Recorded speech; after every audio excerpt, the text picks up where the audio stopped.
We are about to be taken on a musical adventure around the world with this next artist. Having worked all around the world in countries like USA, PNG, Afghanistan and Australia, we'll be hearing songs from some of his albums, his American travelogues Texas and Great, as well as his latest album, Sparrows of Kabul. Can we please give a warm Woodford welcome to Fred Smith.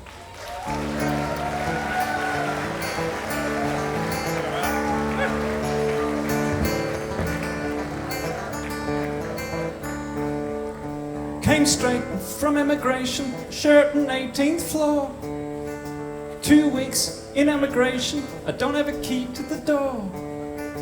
Dressed up in my leather pajamas, they're taking my belt and shoes. Keep me from doing self-harm, yeah, the room stewards are my screws. I got 14 days to lose these COVID-19 blues. Sometimes I look at the car park, sometimes I watch the floor. Sometimes I look out at the carpet, sometimes I watch the door. Listening to the rustle of plastic, the lady can bring my food. I ain't saying that the food is fantastic, but it's good to have something to do. Well, I'm so bored that I could chew through these COVID-19 blues.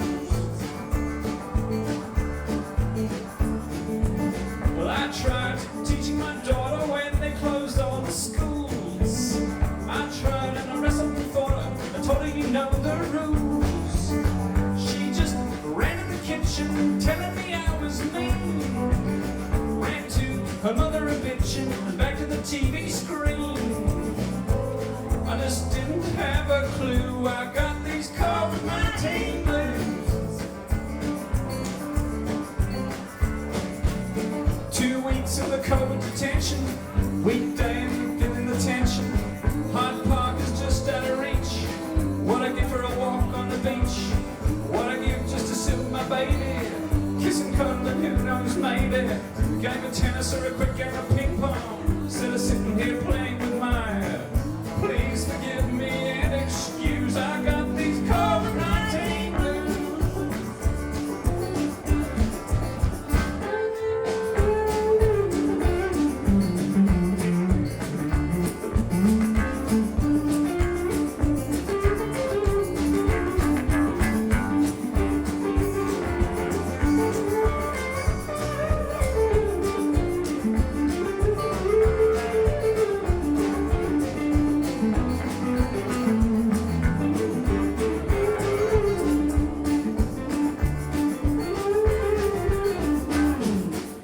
Nurse came around to my doorway, dressed up in hazmat clothes.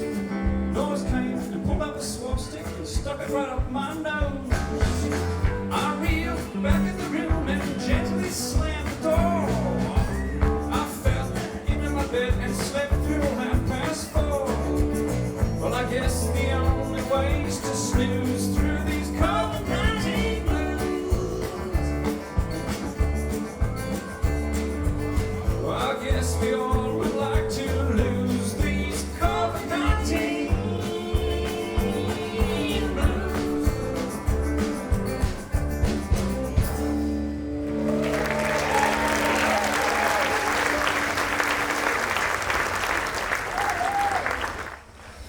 Yes, thanks very much. That was a recent composition of mine called COVID-19 Blues. It was a song I wrote in one of 6 COVID hotel isolations I did in 2020 and 2021. I was working a FIFO job in and out of Kabul. Seems like a dumb thing to be doing in the middle of a pandemic, but the music industry was dead as a dodo.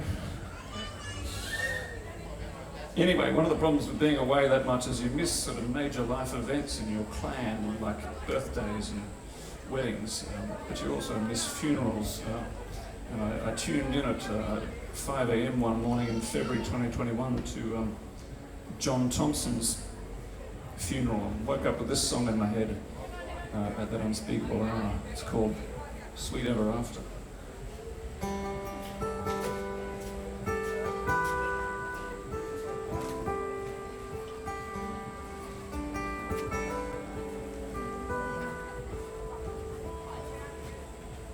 I woke at dawn turned it on, watched them burying John. COVID funeral, not packed to the rafters. Watched on Zoom from my room in the 5 a.m. gloom. Gone too soon to the sweet ever after.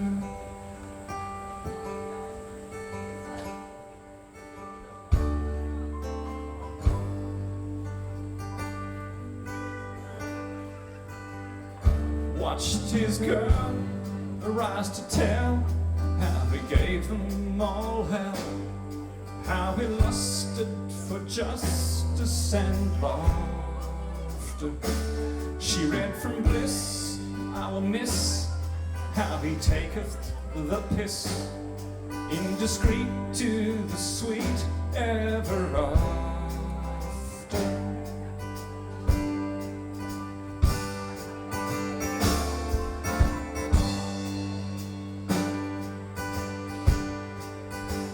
Rolled up sleeves to achieve, for our failures we grieve. Time's a menacing, merciless monster. Though we mend amongst friends, that's what counts in the end. Go complete to the sweet ever after.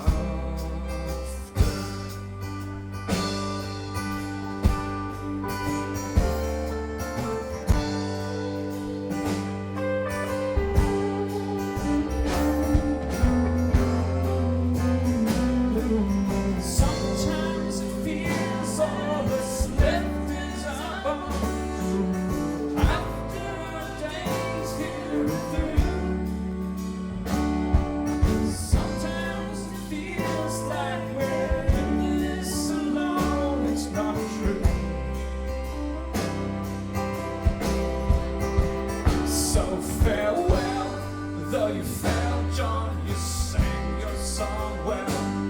Were a cause for applause and much laughter. They played one more and one call, then they walked out the door to the street and the sweet ever after.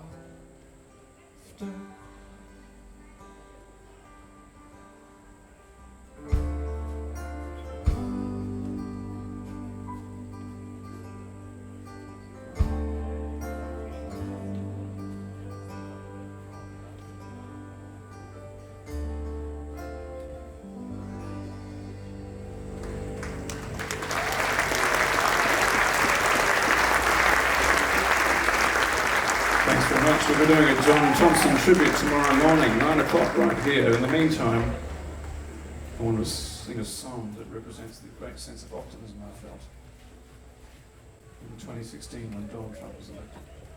2, 3, 4!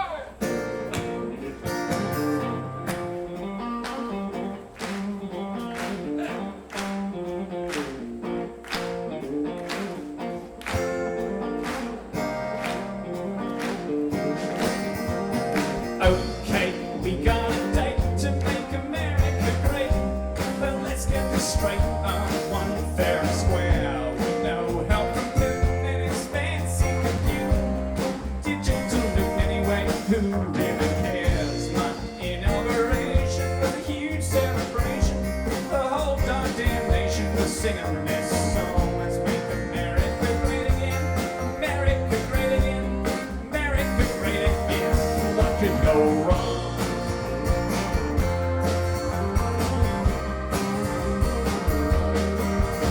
I know you've been feeling annoyed, maybe cause you're unemployed. World girls and boys, the problem is them. So let's build a great wall and make them pay for it all. I'll make a few calls, we'll simply build a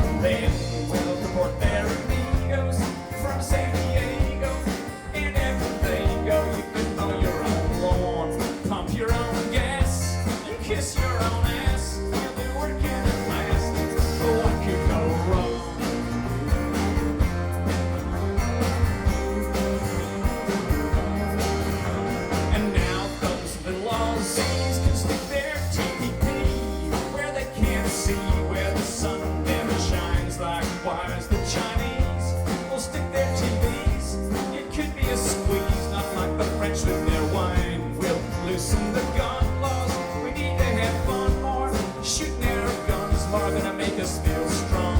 The hunting and killing, the digging and drilling.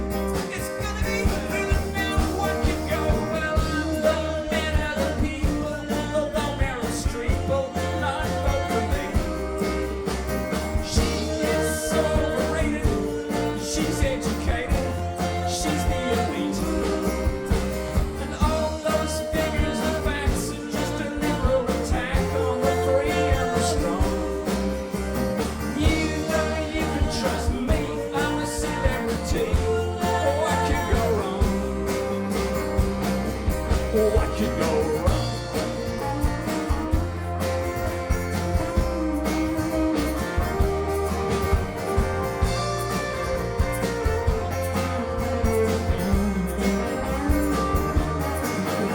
Now all the fake news and liars make predictions so dire about the fall of empire. Well, folks, this isn't Rome.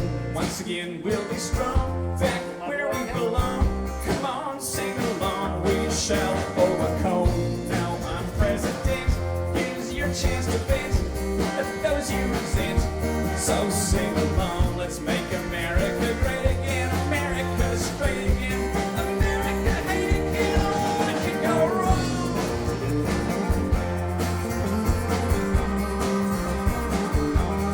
What could go wrong? What could go wrong?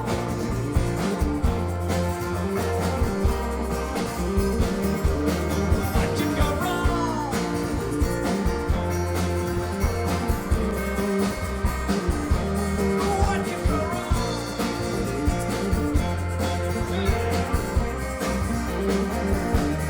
What could go wrong?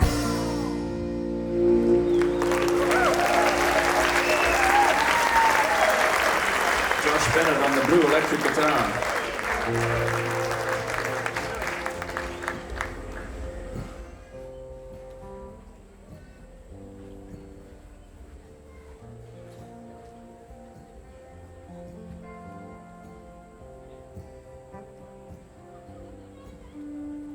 It wasn't such a long time ago.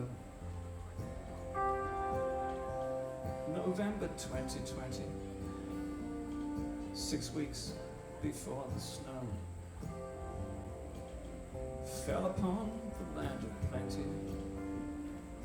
Couple of thousand people a day were succumbing to infection. Health workers were tired and afraid. I was watching the elections.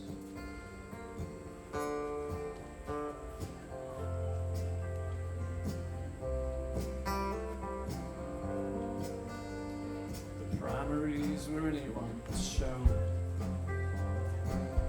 Joe talked reconciliation. Clyburn had lived through Jim Crow. He helped Joe win the nomination. The president still put on his shows. In the midst of the pandemic, 30,000 people would show. I guess his crowd ain't academics. TikTok and Twitter, and then bitter, listening to the orange man blow. Each in their own bubbles, making the troubles in their own reality show. Tuesday came around soon. Boarded windows braced for violence. In the end, it went pretty smooth. Millions voting there in silence. Florida was quick to succumb. And then went Texas and Ohio. Lots of people start to feel numb. Is the red mirage a lie though? Michigan, the first to turn blue. Mail-in counting, Donald scolding. Minnesota, Wisconsin too. And you could feel the blue wall holding. Nevada started tipping, Georgia started flipping for the first time since '92. And even Arizona and Joe and Maricopa and the Goldwater States lit in blue. And they just kept on counting in Allegheny County on a Pittsburgh factory floor. Things were healthier, turning in Philadelphia. They still kept counting some more. Officials took and weary, it's turning blue and eerie. Even Fox News says it is so. And the folks all went insane here with Joe in Pennsylvania. The champagne started to flow. Long run Wilmington Joe. Now you're looking presidential. Plant the seeds and let them all flow. Little healing is essential.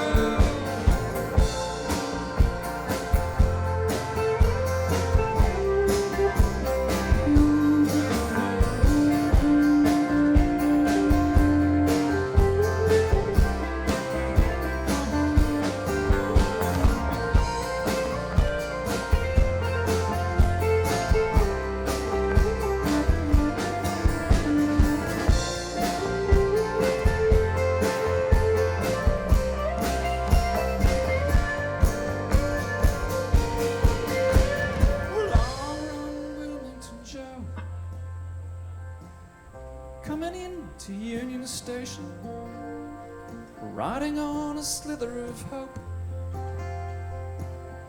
for this latest generation.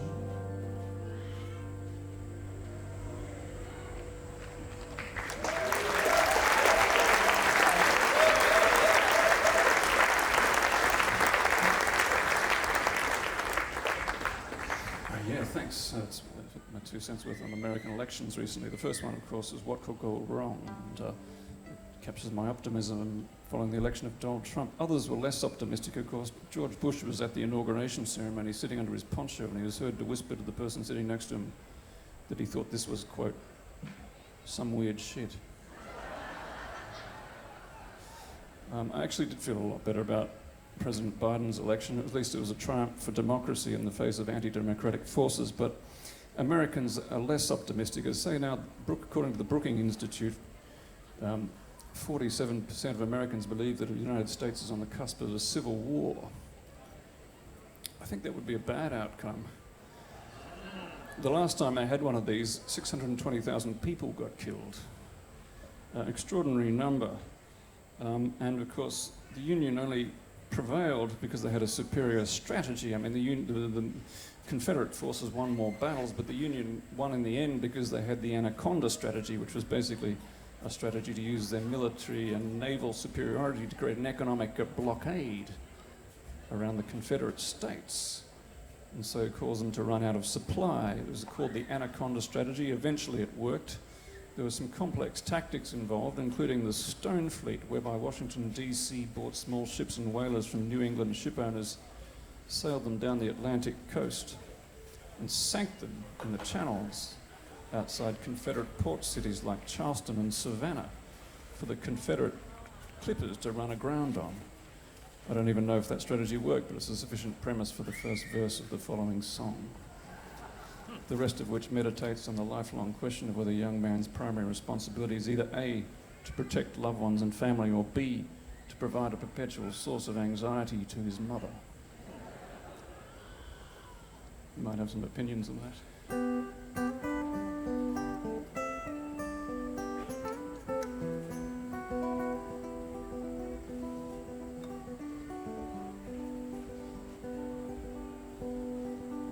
I was on a tall ship sailing south down from Portland, Maine. The ship had guns, it was 61. On the 17th of May, we were accompanying the Stone Fleet to the mouth of the Confederate Charleston Bay. We set a course to reinforce Samuel DuPont's blockade. Civil War winds were blowing, and I was just 17. Didn't want to die without knowing, if you know what I mean. Sailing down the east coast to resupply, we turned into Chesapeake Bay. At Hampton Mews, me and the crew went ashore to play. We stepped into a whorehouse to carouse and there to spend our pay. Well, I was scared till I got paired with the young one, Ellie Mae. I was eager but nervous. She was sweet for a whore, like me pressed into service on a hard ship of war.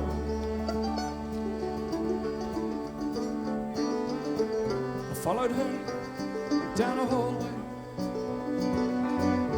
through a dark creaking door. There we found sweet religion on a mattress on the floor. Well, I woke up the next morning, stoned the crows, there beheld a plain. I had failed, the ship had sailed as I slept with Ellie Mae. Swear to God I'm no deserter, but I'd be tried and sentenced to be hung if I was found. So I went to ground in that summer of '61.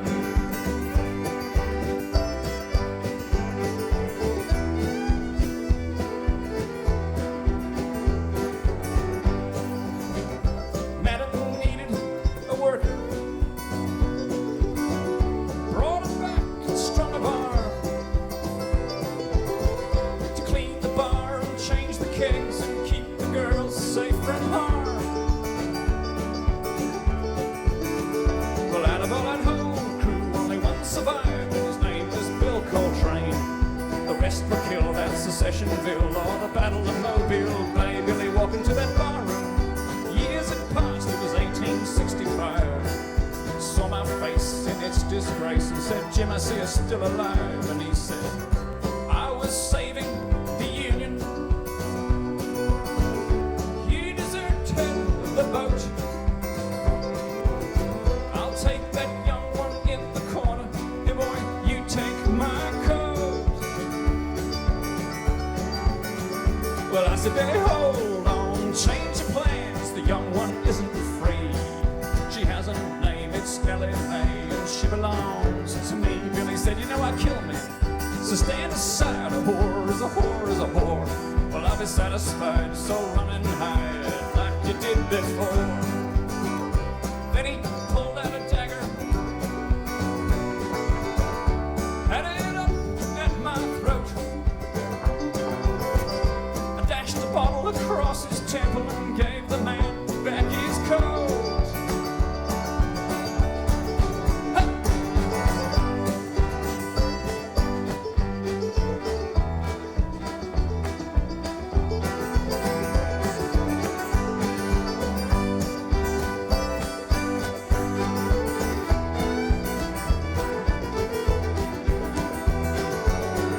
Well, it was on a warm day in '66 when the war was done.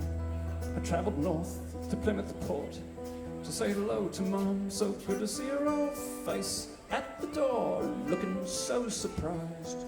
The letter had read that I was dead when clearly I was still alive.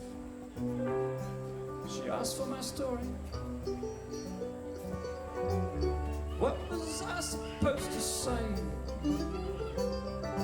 I just said, Mother, meet my children and my good wife, Ellie Mae.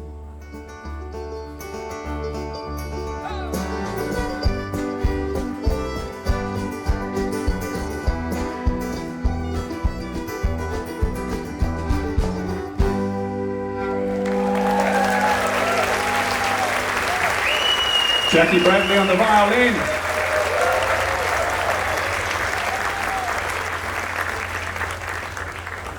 Yeah, the American Civil War didn't... A lot of people got killed. It was a strange thing. It was a sort of confluence of...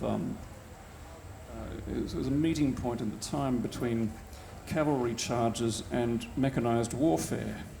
And the two didn't really work properly together. You know, people charged headfirst into machine guns and things like that, and very organized slaughters at battles like Fredericksburg and Manassas and the like out in the east coast of the United States. In the west, in the center of the country, it was a bit more disorganized because it was more thinly populated. Basically, there was a struggle between Kansas and Missouri. One was a free state, the other was a slave state. And the Confederates couldn't afford to put an army together out there, so they just found some outlaws and commissioned them as officers. What could go wrong? One such fellow was a name called William Clark Quantrill, and he had a bunch of guys called Quantrill's Raiders, and I'm going to sing you a song now, written from the point of view of one of his boys. It's called Don't Dig My Grave Too Deep.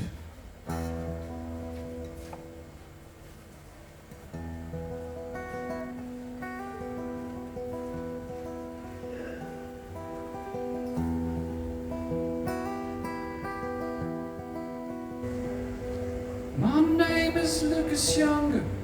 I was born in the County Clyde, in the war to save the Union. I fought on the losing side. When the bodies fell like timber, and blood flowed like a stream, and the country unraveled like a sea.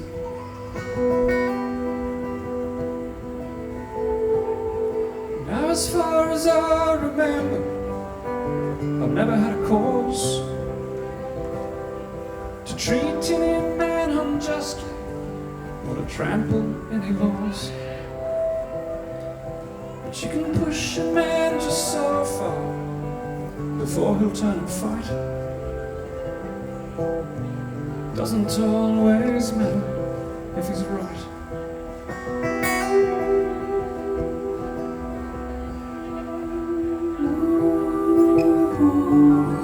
Promise me one thing, that you will bury me under God's wings.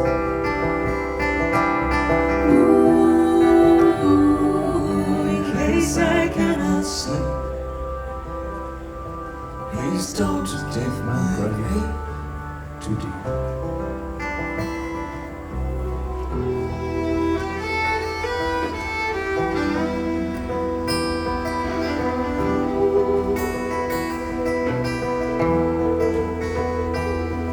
In a deep and dark December, we were barely half alive.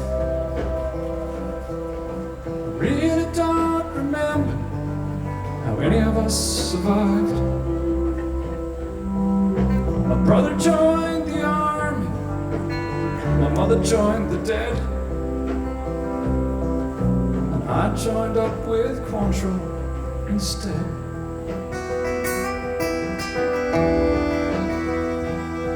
We burned our way through Kansas and down to Tennessee,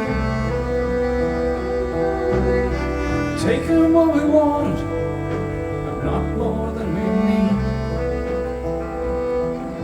Now I've been called an outlaw, but never to my face, and I will not be looked on in disgrace.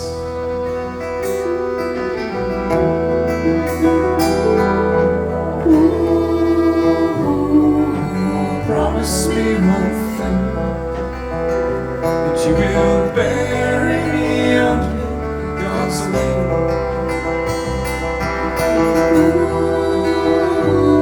In case I cannot sleep, please don't dig my grave too deep.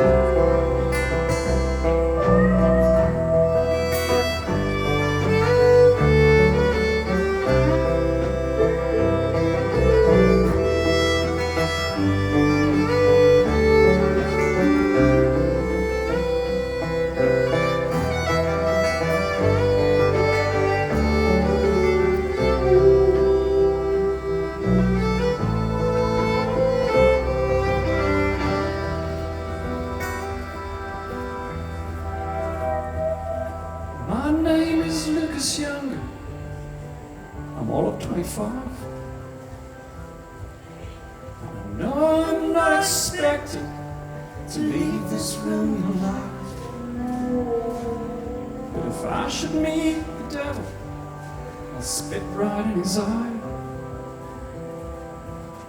The first time I was too scared to try.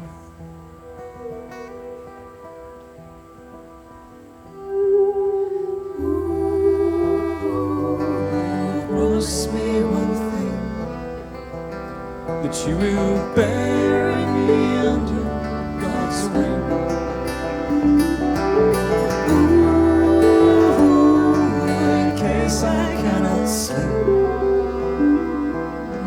don't dig my grave too deep.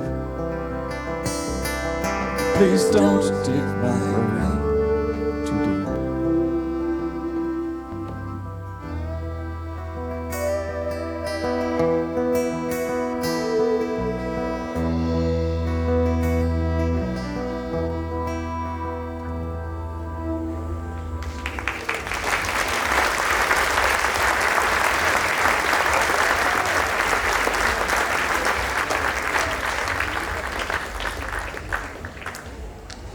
Yeah, that was a song written by a friend of mine in New Jersey, but I remember Rich Deans. He only wrote about 10 songs in his life, but that one was pretty good. And it covers, it's really a perpetrator's perspective on a massacre that took place in Lawrence, Kansas in August of 1863. Basically, Quantrill's raiders went through the town and killed about 160 men and boys. And about a year later, coincidentally, I think the Geneva Conventions, the first of them, was signed for the amelioration of conflict and protection of the wounded in the field, designed really to limit the barbarity of war and protect the wounded and non-combatants. We, of course, are a signatory to the Geneva Conventions. But of course, there's a bit of a shadow of our own performance on that stuff recently from our time in Uruzgan province. I was in Kabul in 2020, in November 2020, when the Brereton report was released. And my colleagues and I went around the city explaining, foreshadowing to the Afghan government counterparts that this was about to come down. And generally, they were pretty understanding. They were obviously horrified that these things might have happened, but on the other hand, grateful that we were actually investigating. They pointed out that the fact that we were investigating really mattered in a country like Afghanistan, where justice seldom ensues from acts of violence. Of course, back here, opinions on social media were divided between, on the one hand, those who were horrified that these alleged atrocities might have happened, and those, on the other hand, who were horrified that we might be prosecuting our own for fighting dirty in a dirty war. I was tempted to voice an opinion on the matter on social media, but restrained myself for three reasons. Firstly, I'm a public servant, I don't have opinions. Secondly, I felt the matter was so complex that to try and distill it all into a 140-letter tweet would be to do someone an injustice. But thirdly, I'd had a chance to get stuff off my chest when Major General Brereton came to see me in 2017. He'd read my book, The Dust of Uruzgan, which is available for sale at the shop there. Liked it, thought it was interesting, called me up, came around, sat in my armchair in the middle of my study and asked me what I knew, which I'm embarrassed to say wasn't much. But that was pretty much how Brereton rolled. He went around the country finding people where they lived.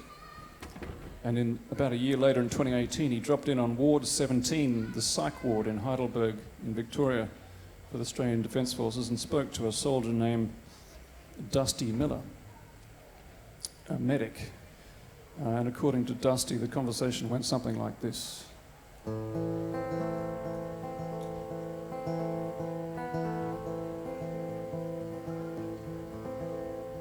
Good morning, Mr. Brereton. Please come in and sit down. Word of your inquiry has begun to get around. There's some awkward speculation about what happened on the ground. This I know. My name is Dusty Miller. I was with the SAS. Recruited as a medic. I was working with the best. I don't remember every wound or gunshot that I dressed, but this I know. That mistakes can often happen in the fog of war. Anything can happen once you kick down a door. But an unarmed person died on a mosque floor. This I know. We set out from Tarankout on the morning of March 14 for objective young apprentice, aka Mullah Hashim, who, according to the target packs, was making IEDs. This I know. That morning, as the chopper lifted off from TK, I checked my gear and set the Garmin onto 0 Ks. And I looked out at the mountains as the ground fell away. This I know. Somewhere in the Badlands, southwest of Tarankout, the Garmin says 18 Ks and the chopper swings about. We hit the rocky LZ and the boys all tumble out. This I know. We ran across some open ground, resembling the moon, maybe 80 metres, to the village of Sarkoon. Firing as we ran, we swept in like a broom. This I know. Someone found a national with a bullet through his thigh. I went over and checked him out and looked him in the eye, as if to say, you'll be okay, mate, you're not gonna die. This I know. Well, an NCO who saw the man there in my custody came over and said, 8 kilo, this one's coming with me. A voice inside my head, should not let this be, but I let him go. He threw him on his shoulder and carried him towards the mosque. The village children gathered round, told him to piss off. And then I heard some noises that sounded like a cough. This I know. We got back on the chopper, well, Paul, you know the rest. His children found him lying there, face down in his vest, with a bag over his head and boot marks on his chest. This I know. I recall that afternoon when we landed in TK. I remember thinking to myself that that was not okay. And when I went and told the RMO, I knew that he would say, let it go. Let it go, let it go, let it go, let it go, let it go. But this I know, this I know, this I know, this I know, this I know. Well, subsequent inquiries by the AIHRC said he was civilian, it had seemed that way to me. Either way, the thing is, he was in my custody and I let him go. The ANFIS boys looked into it, but were led around by the nose. The NCO called me up and said, don't tell him what you know. The lawyers told the governor that the case was closed. This I know. Well, I guess that by the summer's end I'd done 100 ops. It was always high tempo, just never seemed to stop, with a constant flow of target packs from the 2 shop, don't you know? Then I went back to Swanbourne and kept my head down low, and eventually moved to Melbourne after a year or so. But I kept on thinking about a man that I didn't know, that I didn't know. Well, they pinned me with a medal in September of 18, knowing what was going on behind the scenes, that I'd already checked myself in here towards 17. Now you know. Yes, I'm the one who put me here, who put me in this place. You can see I've done some damage by the bruises on my face. Paul, you know what it's like, this self-imposed disgrace. This I know. This I know, this I know, this I know, this I know, this I know. Let it go, let it go, let it go, let it go, let it go. Well, something had to happen or I'd die a haunted man. I spoke to Nick McKenzie, he helped me hatch a plan, and we booked 2 flights to Kandahar in South Afghanistan, don't you know? And then came the pandemic, and they cancelled all the flights. It's fair to say at that stage I was wound up pretty tight. Nick said, it's okay, mate. We'll talk to them by Skype. I said, I don't know. Well, the man's sons risked the journey all the way to Kandahar. The fixer drove them down in a beaten-up old car. Then on a Melbourne afternoon, they beamed in from afar. This I know. They dialed them from the hotel room on my laptop sitting there. The boys are here, the fixer said. We all just sat and stared. Then cross-legged on the rug, and me slumped in a chair. This I know. Finally I sat up and I cleared my throat. I spoke, my voice was trembling, tentative and broke. And then I spoke from the heart. I didn't use my notes, this I know. I told them what had happened that morning in Sarkune. The fixer translated to them in that far-off room. They said they understood. They had been there too. Yes, this I know. They asked me who did it. I didn't name the one. Spoke of your inquiry. Told them justice would be done. I said that I'd see to it. So let the process run. This I know. And so, Mr. Breton, I've told you what I knew. The AFP will make the call on who to prosecute, and it'll take the courts a decade to sort what's false from true. This I know. We looked at them with reverence. We looked at them with awe. Battle-hardened warriors from Bush's endless wars. I suppose they got some thinking that they were above the law. I don't know. Well, some will piss on your inquiry, Paul, and say that sleeping dog's lie. Some say it won't fix anything, but still you got to try. Because justice is the bed we make, on which we all must lie. This I know.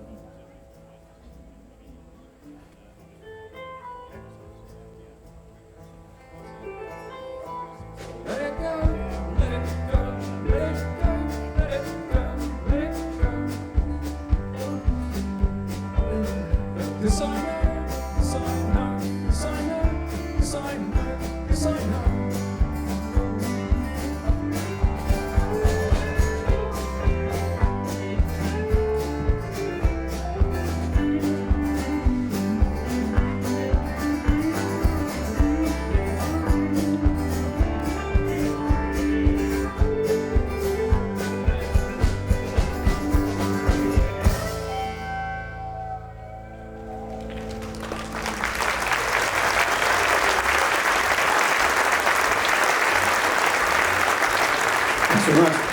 On guitar.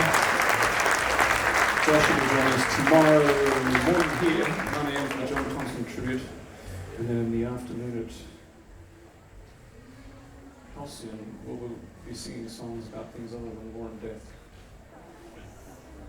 We're doing a collection of love songs for tasty middle-aged white people, including myself, me. Hayden Kinsman's on the piano here. Mitchell, John Peterson. Matt Nightingale, Kim Young over there. Jackie's at the back on the way. Yeah, I sort of felt the need to write that song because I don't think the previous government went out of its way to explain the reason we needed to have the Breton inquiry.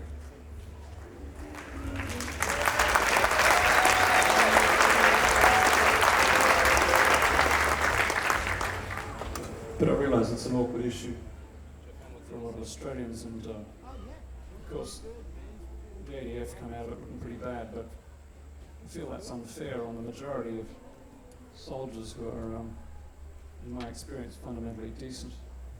As I explained last night, I got caught up in the evacuation of Kabul last year, and the ADF did a mighty job extracting people from the chaos of Kabul International Airport, flew them out treated them on the flights with extreme courtesy, and basically built a refugee camp in the UAE desert for 2,700 people played games with them, fed them.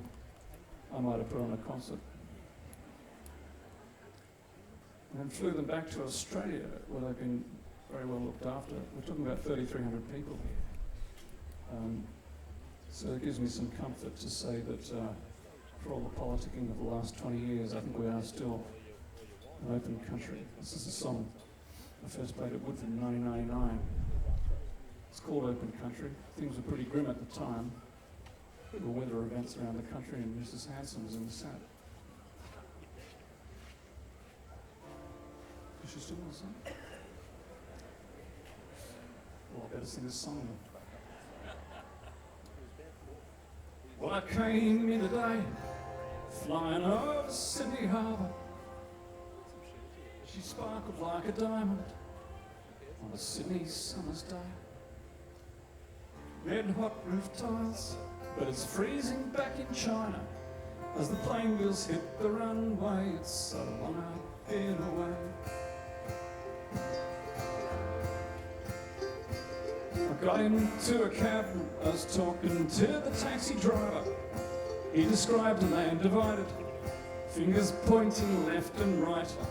On the radio, an old man selling anger on the airwaves.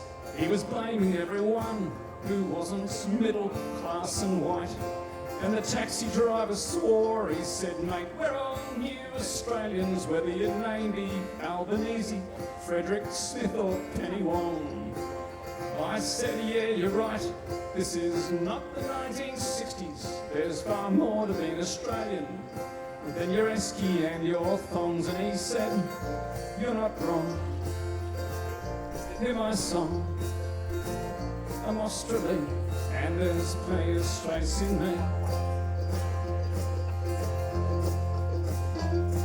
But he dropped me down on Pitt Street, where the corporatoids were praying, not for profits from the Bible, they prefer theirs cash in hand.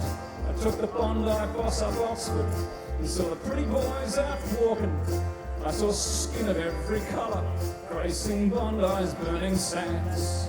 And meanwhile through the countryside the bushfires were ablazing. I saw people fight together, everybody lends a hand.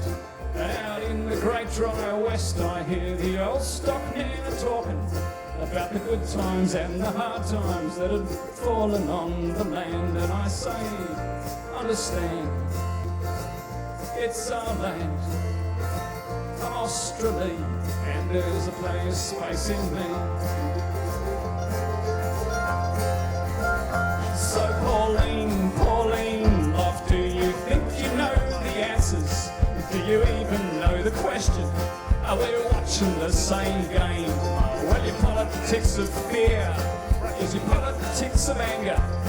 But you're not the only one to use the politics of blame. And I'm hearing arguments and fighting over reconciliation when we know a land divided is the worst we've got to fear.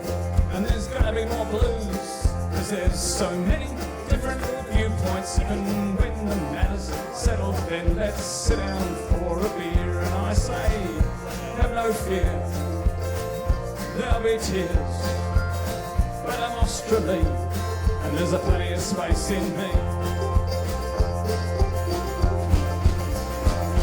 Well, the time is now, these hot winds of change are blowing. We must bend and never break, like a supple sapling gum. And if you're telling me that we can't change, if you reckon we're old and rigid, I suggest you learn some yoga, so you'll learn to bite your bum. So stand up now, let us look to the horizon. There's still so much space to grow in, we can learn how to succeed. But first things first, we gotta find a little space inside us just to understand a complex land. And is plant the seeds, and I say, young and free, Australia, I'm a young and free, and there's a plenty of space in me.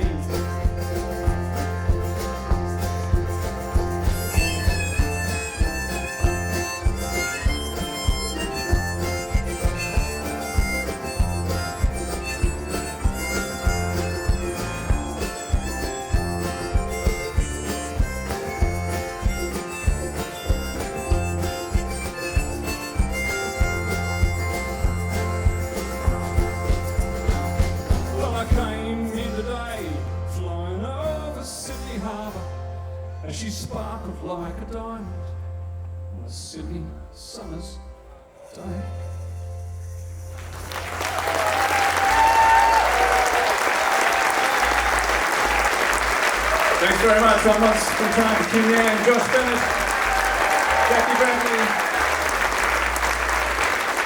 Manny, Mitch, Adrian. Hope to see you tomorrow. Awesome. Thank you very much.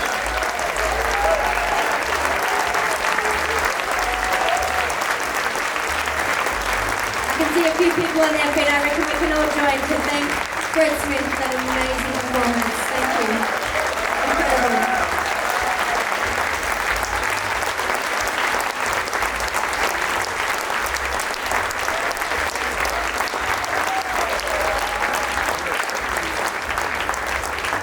What an absolute treat. Thank you so much. Fred will be playing